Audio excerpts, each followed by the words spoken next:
All right, amazing. Hello. Hello. It is good to have you with me today.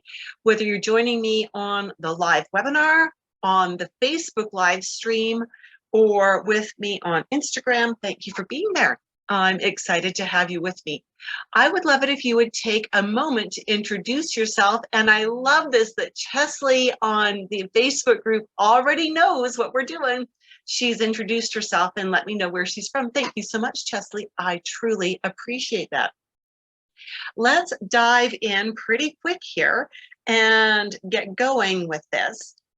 It looks like Instagram is being a little slow to connect, but we are going to get started anyways.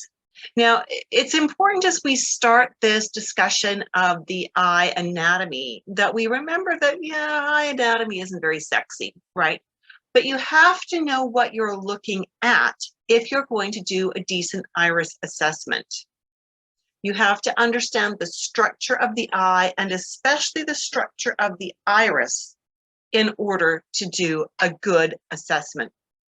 Now, I know when I first learned iridology over 4 decades ago, and even as I have studied with many instructors since then, no one ever focused on the anatomy of the eye until I did a recertification program for instructors, and finally they were talking about the anatomy of the eye. And so it is a very, very important concept, and we are absolutely going to spend some time with that today.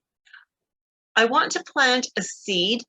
I'm inviting you to join me for an info webinar on Thursday, August 4th, 2022 at 5 p.m. Mountain Daylight Time.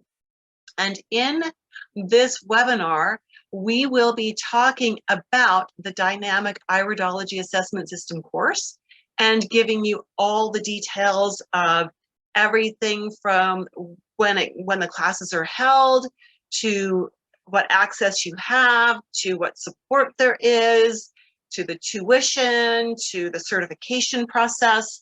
We'll be going over all of that in this webinar on August 4th, because our next course starts on August 11th.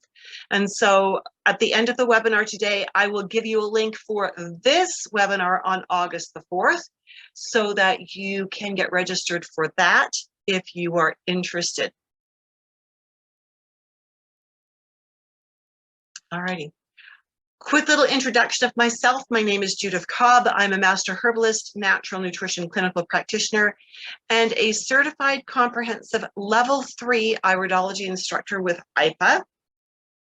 I've been in the holistic health world for over 4 decades, and I've taught many and designed many different courses. I've written many books that I've self-published and self-distributed. And today we are really going to dive into the anatomy of the eye. We're going to start really basic here. And we're going to start with right eye versus left eye. Something you may know or you may not already know is that the pupil is not in the center of the iris.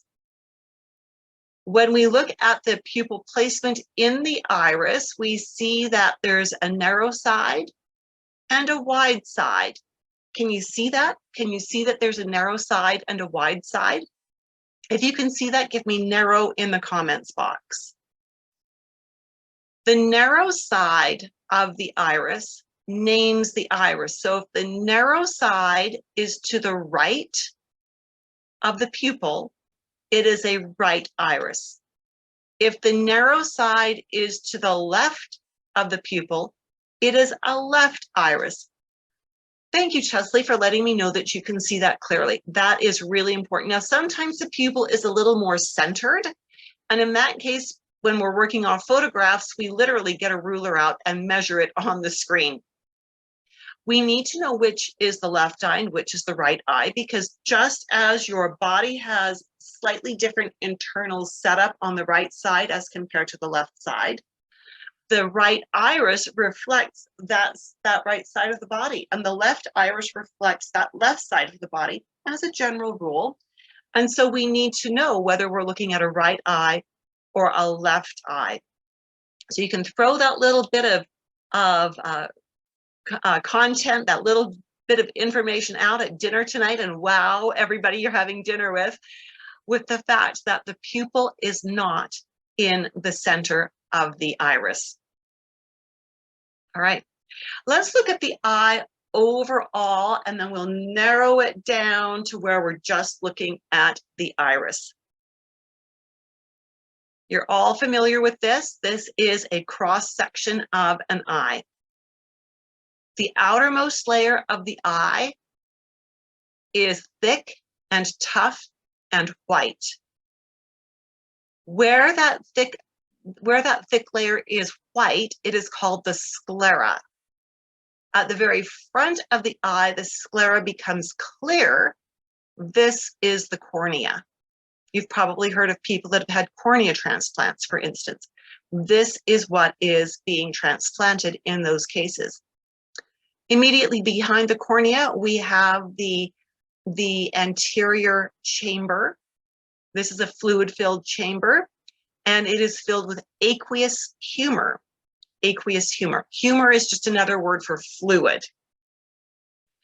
Behind that, we have the iris itself. This whole thing in here is the iris. And embedded behind the iris is the lens.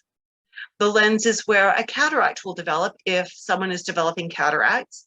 It is a clear, gel-filled disc through which light is refracted and the images are inverted and shone, if you will, on the retina.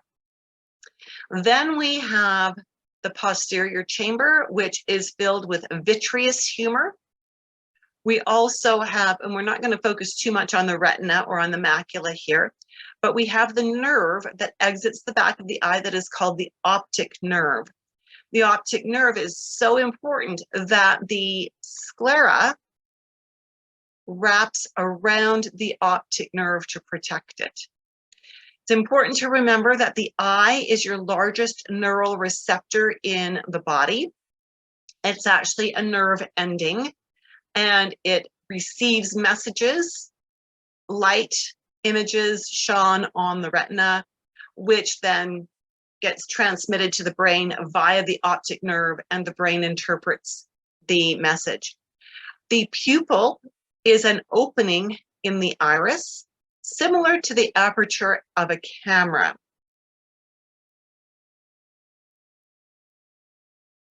Just making sure I haven't missed anything here.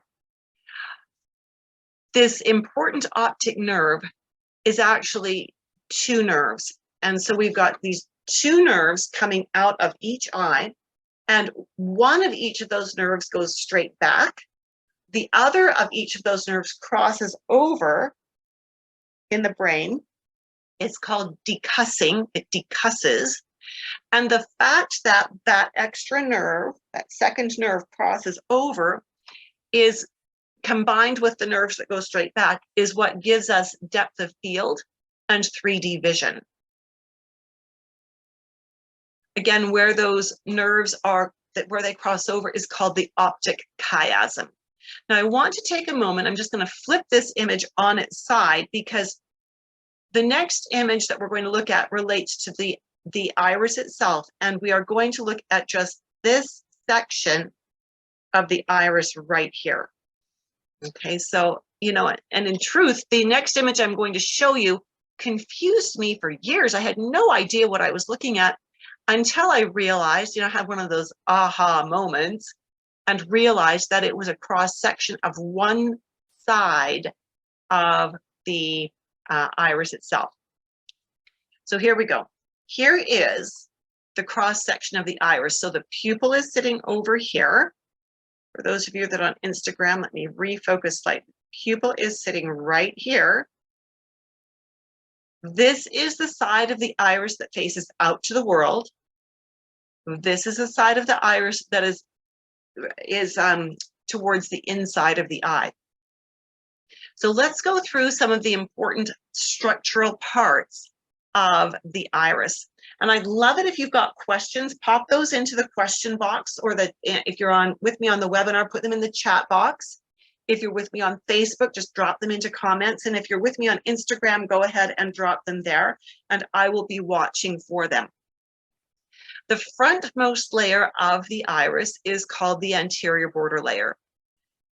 In this anterior border layer is where pigment is deposited. So if you have blue eyes, you have very little pigment, if any. If you have dark brown eyes, you have a lot of pigment. Now, this is really important because when we look at iridology, we're actually looking at the fiber structure of this layer known as the stroma. See that word right here, stroma. We're looking at the stromal layer. And if you have a lot of pigment, it's going to mask the stromal layer. We won't be able to see the stroma. Okay. And so again, when we see that different density of pigment and we assess whether it's lymphatic, hematogenic, or biliary, the fact that there's pigment there gives us information as well. If we can see fiber structure, that of course gives us a lot of information as well. And so we have this anterior border layer. We also have, again, the stroma, which is made up of trabeculae. Trabeculae are individual fibers, and actually those fibers are capillaries. So this has a lot of capillaries in it, and those capillaries are coated with a collagen sheath.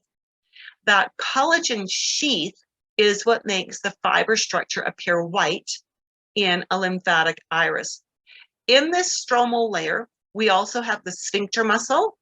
So this is the muscle that surrounds the pupil and constricts the pupil.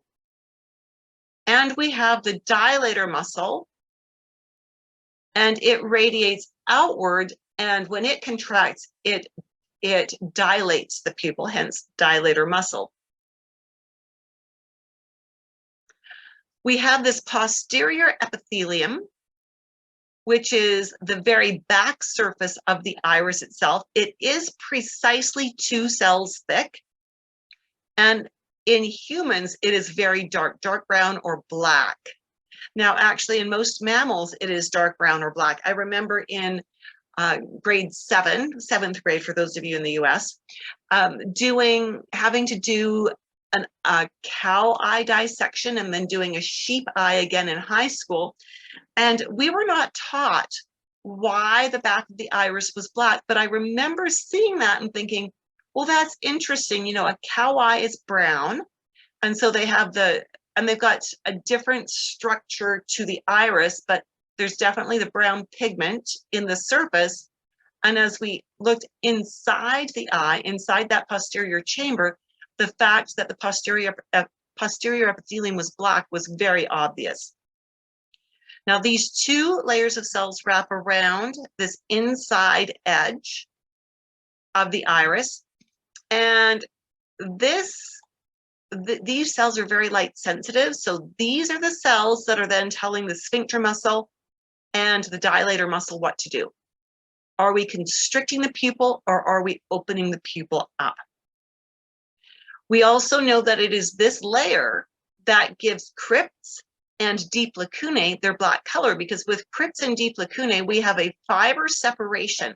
We've got separations in the layers of the stroma, and the closer we get to actually to the posterior epithelium, the darker that crypt or that lacuna or that radial furrow will appear. Is there anything else that is important for us to cover today? Of course, we go into so much more detail on this in the actual dynamic iridology assessment system course. All right, so then we want to look at the shading perspective. And this is important because, again, we are looking at separations between fibers. In this image of a lymphatic iris, when we see this small black spot here at roughly 55 minutes, we see this longer black mark here at about 53 or 54 minutes. These are separations between the fibers, and we are looking down between those separations. This is genetic. This person didn't do anything to put it there. But when we see that things are darker, it means that they are likely less resilient. When we see fibers that are bright, these are sitting high on the surface of the eye. They're sitting proud. Again, genetic. When we see things like contraction furrows, this is a crease in that anterior border layer. Right, we've got contraction furrows in this eye as well. So that is a crease in the anterior border layer. When we see a corneal arcus or lipemic diathesis like this is in the cornea. This is not in the iris. This is an acquired sign that has genetic, was influenced by the genetic structure of the body. Genetic cues are a part of what has put this here. And again, this is in that topmost surface in the cornea. All right, how are we doing so far? Is this making sense? If this is making sense, give me a makes sense in the comments box.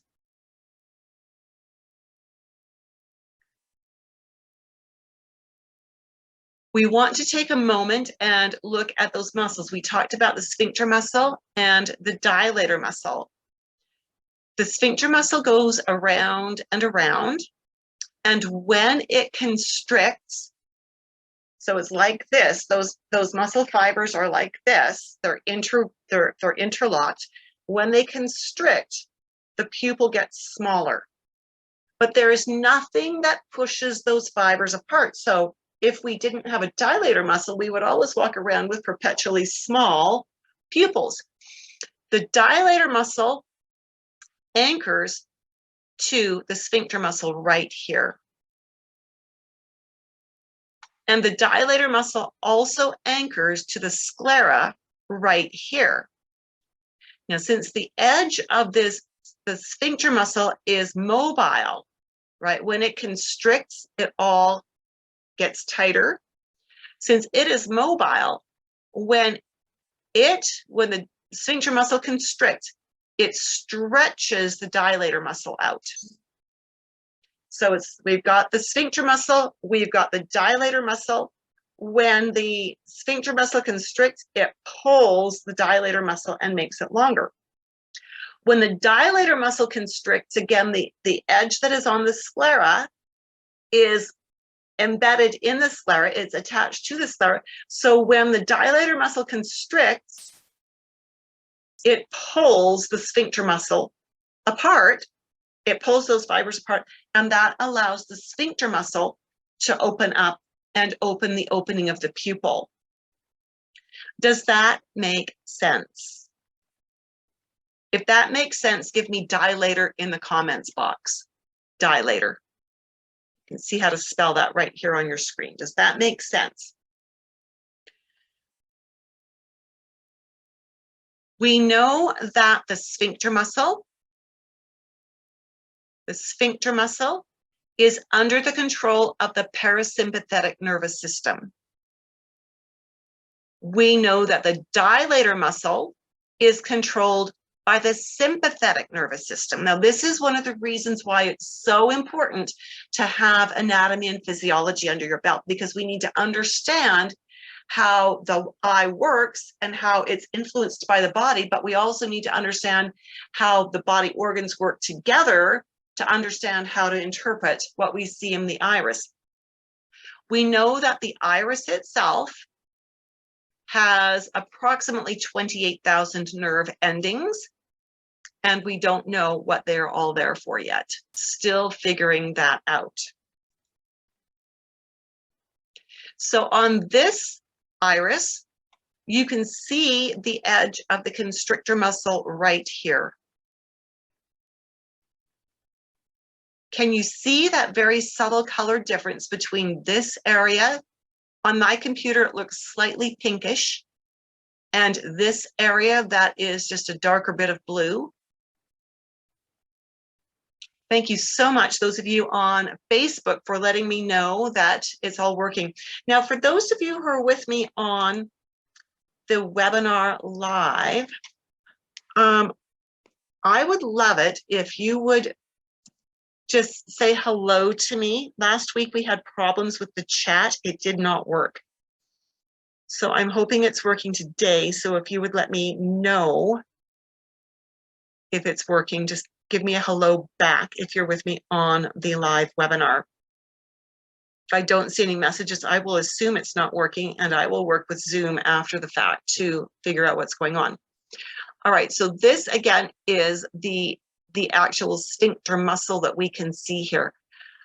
We shouldn't see it this clearly. We shouldn't see such a clear outline. This gives us, when we see it this clearly, it gives us a lot of information about this person.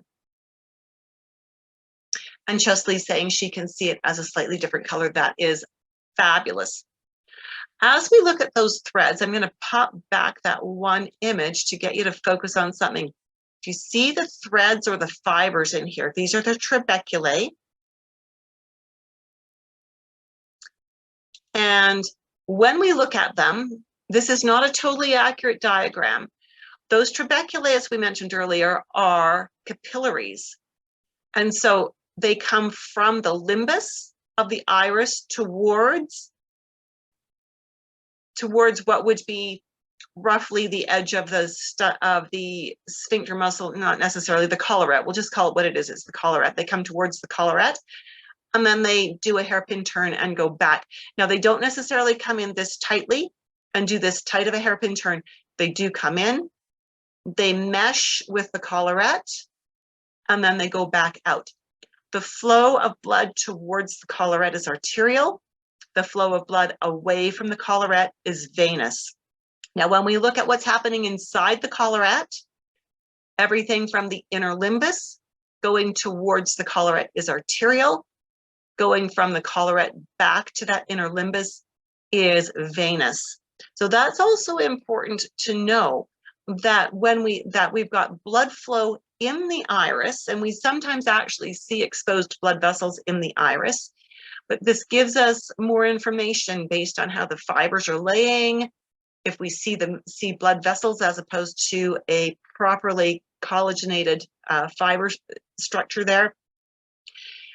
Now, with constitutional iridology, of course, the focus is going to be on the iris, although we do include sclera work. We're looking for studies of patterns of the fiber structure. We're looking for the base color. We're looking for other surface pigments that may have been acquired in that eye. We never, ever do an iris analysis without background information. And so what happens with this is, if a client sends me eye photos of, I'm going to call a wannabe client. If a wannabe client sends me eye photos and says, tell me what's wrong, my answer is no, because I need to have a conversation. I need background information. I need age, gender, primary health concerns. I want to know what they actually want help with. This isn't a Star Trek tricorder. It's also not a crystal ball, right? We need to have that conversation. It is holistic wellness at its best. And so we want to have that conversation to find out where the client is at, where they want to go, and then the eyes will guide the questions we ask and will help us to formulate our protocol for that client.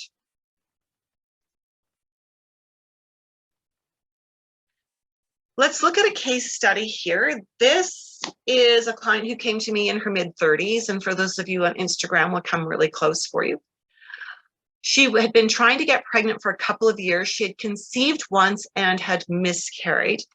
Now, what I want you to look for is look at the layers in her eye. We've got lots of brown, but do you see in the lacunae, we've got different shades getting down to things that are pretty dark. Okay, so we know that she's got trabeculae.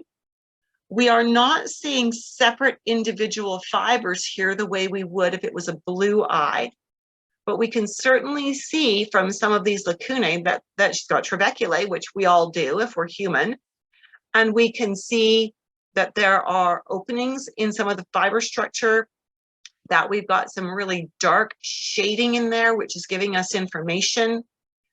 We can see the collarette coming around here.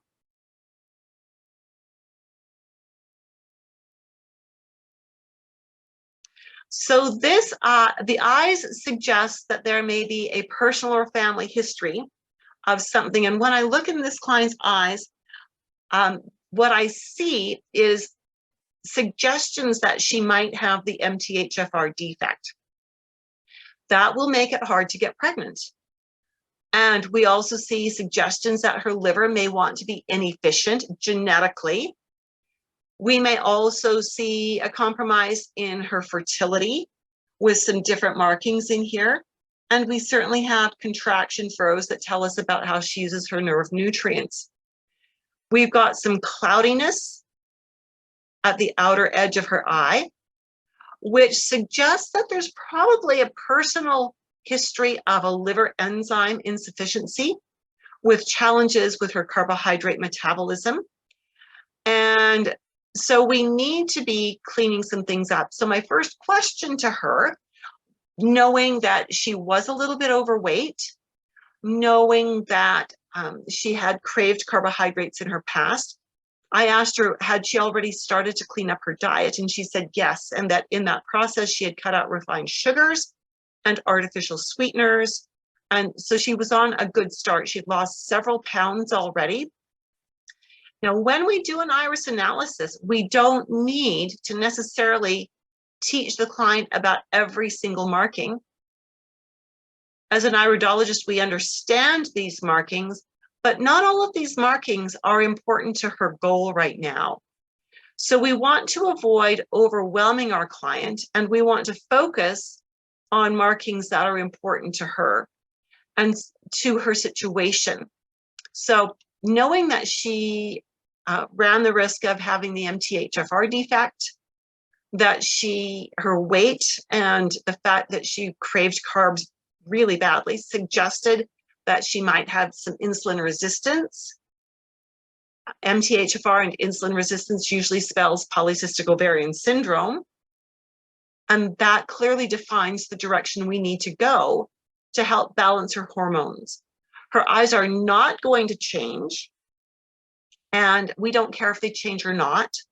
What we want to see change is her overall health. We want to see her menstrual cycles becoming regular.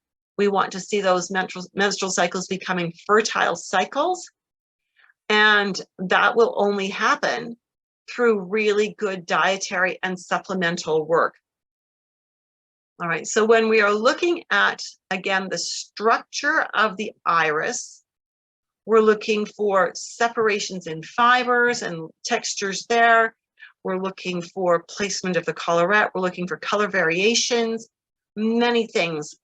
And so we are looking very much at the iris, but because we now understand the fiber structure of the iris, we understand the importance of lacuna and the shading within them.